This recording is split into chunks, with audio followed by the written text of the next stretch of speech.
In just a few hours, the man charged with killing 4 University of Idaho students is set to appear in court. We are expecting Bryan Kohberger to accept a plea deal. In exchange, the state would not ask for the death penalty.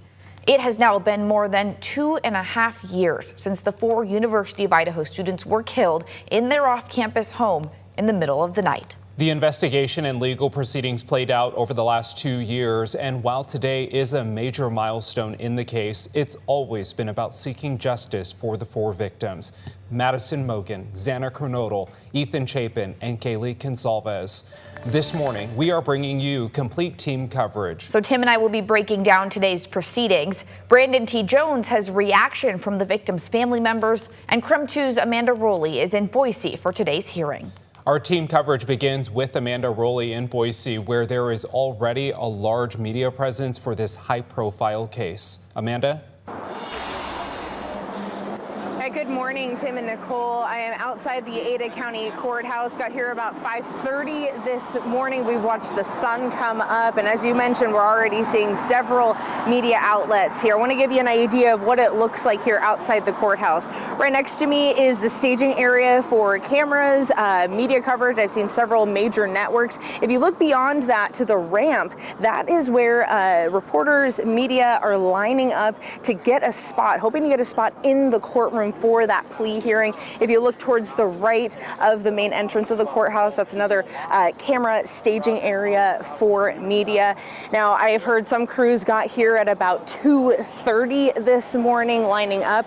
We have spot number 20, so we are hoping to get a seat in the courtroom for this plea hearing.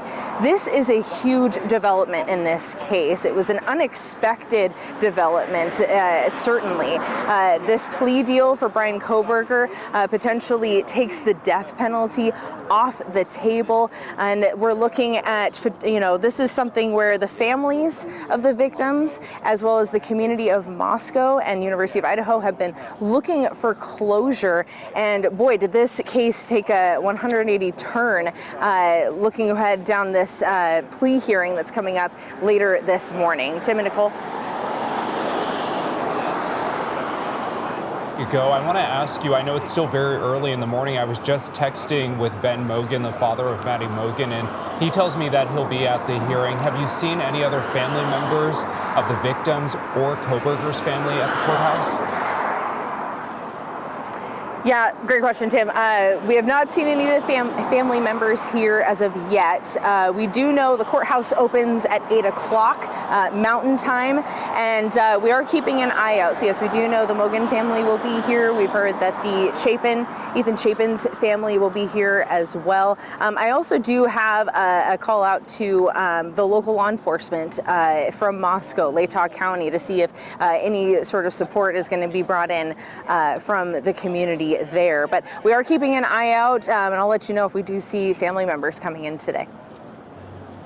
That was, of course, our Amanda Rowley reporting. We'll be with her again at 7 o'clock this morning.